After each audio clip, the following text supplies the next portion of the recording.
Hello दोस्तों, स्वागत है आपका स्टडी नाउ 6 चैनल पर। आशा करती हूँ आप सभी ठीक होंगे। तो क्लास शुरू करने से पहले एक बात कहना चाहूँगी कि अगर किसी प्रश्न का उत्तर आप लोगों को डाउटफुल लगे, मतलब किसी प्रश्न में अगर कोई डाउट हो तो आप लोग कमेंट में ज़रूर बताइए, ठीक है। क्योंकि कभी कभी ऐसा हो जाता है कि अलग अलग बुक में कुछ प्रश्नों के उत्तर अलग अलग दिए हुए होते हैं, ठीक है। तो इसलिए आप लोग कमेंट कर सकते हैं। तो फिर शुरू करते हैं आज की क्लास। पहला प्रश्न है, हंसावली। हंसावली ग्रंथ का रचना स्रोत किस कथा को माना गया है? हंसावली ग्रंथ का रचना स्रोत किस कथा को माना गया है? ऑप्शन है चकवा चकई की प्रेम कथा, हंसों से संबंधित कथा, विक्रम बेताल की कथा या फिर इनमें से कोई नहीं। तो इसका उत्तर हो जाएगा हंसावली ग्रंथ का रचना स्रोत विक्रम बेताल की कथा को माना गया है। हंसावली ग्रंथ का रचना स्रोत विक्रम बेताल की कथा को माना गया है। आगे देखेंगे,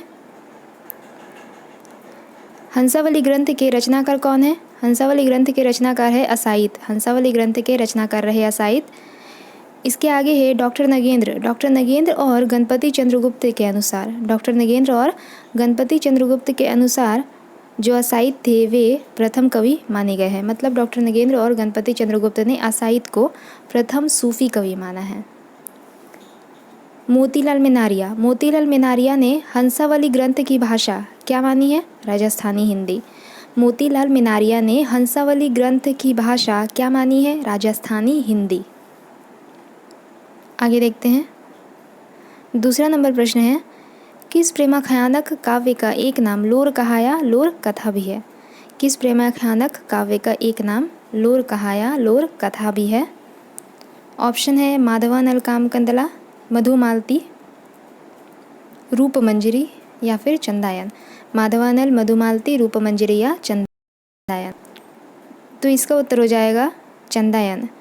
चंदायन जो प्रेमाख्यानक काव्य रही, इसका दूसरा नाम क्या है? लोर कहा या फिर लोर कथा। चंदायन का दूसरा नाम है लोर कहा या लोर कथा।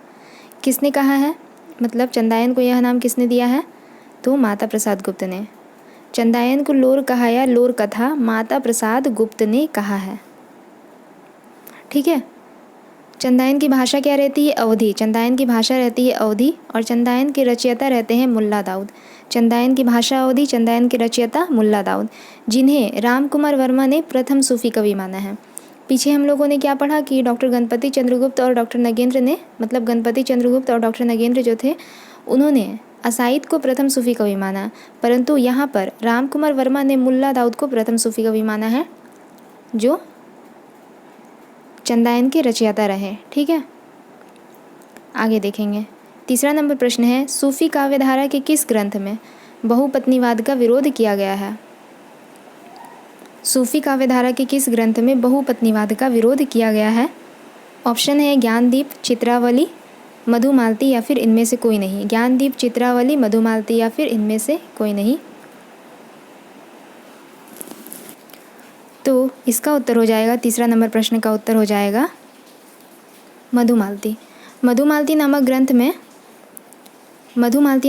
में बहुपत्नीवाद का विरोध किया गया है, ठीक है। आगे देखते हैं, मधुमालती ग्रंथ के रचनाकार कौन रहे? मंझन। मधुमालती ग्रंथ के रचनाकार मंझन रहे। इसके अलावा मृगावती एवं मधुमालती में दोहे और चौपाई का क्रम कैसा रहा? मृगावती एवं मधुमालती जो ग्रंथ रहा, इसमें दोहे चौपाई का क्रम है 5 चौपाइयों के बाद दोहा। मृगावती एवं मधुमालती नामक ग्रंथ में 5 चौपाइयों के बाद दोहा दिया गया है। इस प्रकार दोहे और चौपाई का ये क्रम रहा मृगावती और मधुमालती में। इसके आगे है, इसमें मतलब मधुमालती में हिंदू धर्म के पुनर्जन्म विचारधारा को प्रकट किया गया है। किस ग्रंथ में पुनर्जन्म विचारधारा को प्रकट किया गया है? तो मधुमालती नामक ग्रंथ में, ठीक है। आगे देखते हैं, चौथा नंबर प्रश्न है, जायसी के किस ग्रंथ में वर्णमाला के प्रत्येक अक्षर को लेकर सूफी मत के सिद्धांतों का वर्णन किया गया है? यानी कि वर्णमाला के प्रत्येक अक्षर, जैसे क से लेकर ज्ञ तक, हर एक अक्षर से संबंधित कोई ना कोई सूफी मत के सिद्धांत का वर्णन किया है। किसने? जायसी ने। अपने किस ग्रंथ में? आखिरी कलाम, अखरावट, मसलनामा या फिर चित्ररेखा।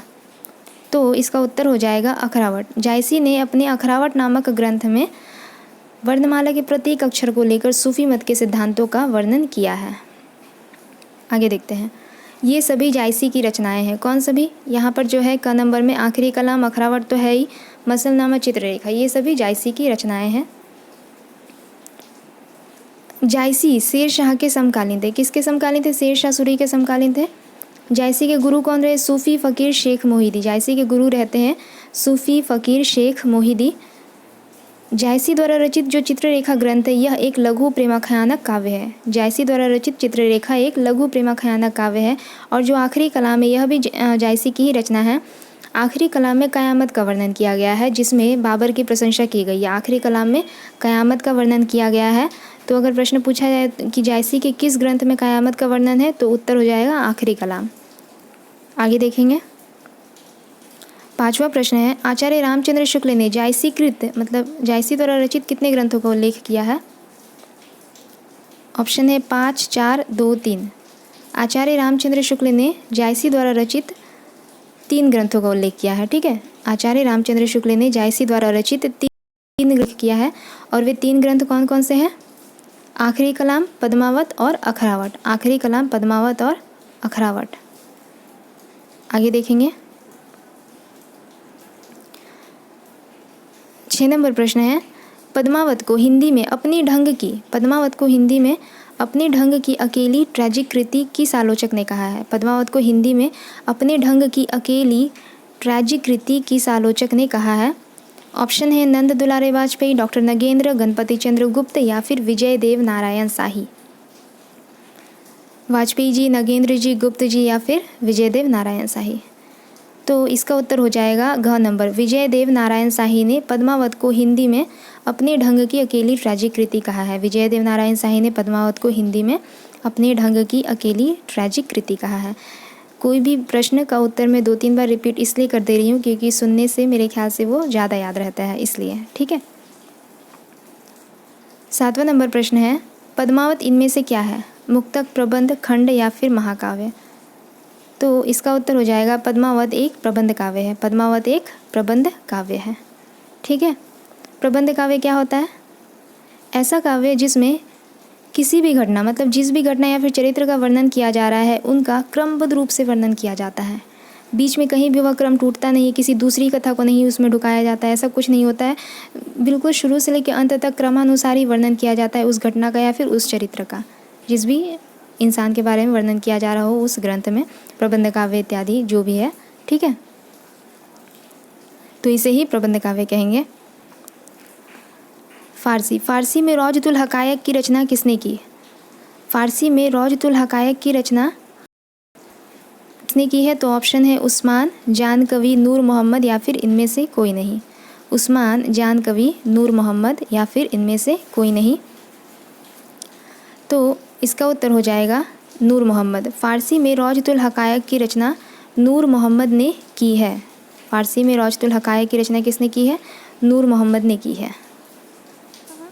ऑप्शन के बारे में देखते हैं, यहाँ पे ऑप्शन है ना, उस्मान, जान कवि, इनके बारे में। उस्मान जो थे वे, उस्मान जो सूफ़ी कवि रहे वे जहांगीर के समकालीन थे। उस्मान जहांगीर के समकालीन थे। इसके बाद जो जान कवि है, जान कवि ने फ़ारसी के लैला मजनू काव्य को लेकर लैले मजनू काव्य की रचना की है। जान कवि ने फ़ारसी के लैला मजनू काव्य को लेकर लैले मजनू काव्य की रचना की है। नूर मोहम्मद जो रहे उन्होंने मतलब नूर मोहम्मद द्वारा रचित जो इंद्रावती ग्रंथ रहा उसे आचार्य रामचंद्र शुक्ल ने सूफ़ी पद्धति का अंतिम ग्रंथ माना है। अगर प्रश्न आए कि आचार्य रामचंद्र शुक्ल ने सूफ़ी पद्धति का अंतिम ग्रंथ किसे माना है, तो नूर मोहम्मद द्वारा रचित इंद्रावती ग्रंथ को। किस कवि ने लैला मजनू काव्य की रचना की? तो वह जान कवि, सूफ़ी कवि जान कवि। ठीक है। अगला प्रश्न है, आचार्य रामचंद्र शुक्ल ने पद्मावत के रत्नसेन और पद्मावती को किसका प्रतीक माना है? आचार्य रामचंद्र शुक्ल ने पद्मावत के रत्नसेन और पद्मावती को किसका प्रतीक माना है? ऑप्शन है आत्मा परमात्मा, मन हृदय, श्रद्धा सात्विक बुद्धि या फिर इनमें से कोई नहीं।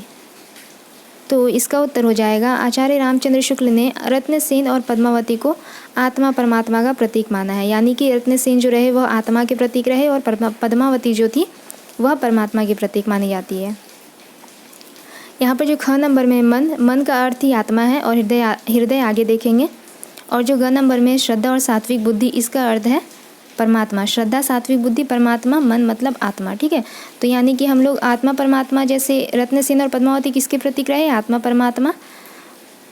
या फिर ऐसा भी कह सकते हैं कि रत्नसेन जो थे वे मन के प्रतीक थे और पद्मावती श्रद्धा और सात्विक बुद्धि के प्रतीक थे। ठीक है, क्योंकि दोनों का अर्थ तो वही है, आत्मा, मन मतलब आत्मा और श्रद्धा और सात्विक बुद्धि मतलब परमात्मा। ठीक है, आगे देखते हैं। पद्मावत नामक ग्रंथ में जब सिंघल द्वीप की जो चर्चा आती है वह हृदय का प्रतीक है। ठीक है, सिंघल द्वीप की जो चर्चा आती है पद्मावत में वह हृदय का प्रतीक है। नागमती जो रहती है वह दुनिया धंधा या फिर सांसारिक बुद्धि की प्रतीक मानी जाती है। नागमती दुनिया धंधा या सांसारिक बुद्धि का प्रतीक मानी जाती है। और जो अलाउद्दीन रहता है वह माया और शैतान का प्रतीक माना जाता है। अलाउद्दीन माया या शैतान का प्रतीक माना जाता है। आगे बढ़ेंगे, आशा है आप लोगों को क्लियर हो रहा होगा। कहीं कोई भी दिक्कत हो तो कमेंट में ज़रूर बताइए। 10वां नंबर प्रश्न है, किस वैष्णव आचार्य के मत को पुष्ट मार्ग कहा जाता है? किस वैष्णव आचार्य के मत को पुष्ट मार्ग कहा जाता है? ऑप्शन है वल्लभाचार्य, शंकराचार्य, रामानुजाचार्य या फिर इनमें से कोई नहीं। तो इसका उत्तर हो जाएगा वल्लभाचार्य। वल्लभाचार्य के मत को पुष्ट मार्ग कहा जाता है। ठीक है, आगे देखते हैं। वल्लभाचार्य के कुछ ग्रंथ, इनके और भी ग्रंथ हैं लेकिन मैंने यहाँ पे बस 3 ही लिखा है। वल्लभाचार्य के कुछ ग्रंथों में से कुछ ग्रंथ यहाँ पर है। अणुभाष्य, सुबोधिनी टीका, तत्वदीप निबंध। अणुभाष्य, सुबोधिनी टीका, तत्वदीप निबंध शंकराचार्य को। इसके अलावा शंकराचार्य को प्रच्छन्न बौद्ध के नाम से भी, मतलब प्रच्छन्न बौद्ध भी उन्हें कहा जाता है। किन्हें कहा जाता है? शंकराचार्य को। रामानुजाचार्य के गुरु कौन रहे? कांचीपुर्ण। रामानुजाचार्य के गुरु रहे कांचीपुर्ण। ये सभी रामानुजाचार्य, शंकराचार्य यहाँ पर ऑप्शन में था, इसलिए मैंने इनके बारे में जो इम्पॉर्टेंट पॉइंट्स थे वो बता दिए। तो अब आज के लिए इतना ही रहने देते हैं, अगले क्लास में जल्दी मिलेंगे। तब तक के लिए अगर अच्छा लगे तो आप लोग लाइक, शेयर, सब्सक्राइब ज़रूर कीजिए। धन्यवाद।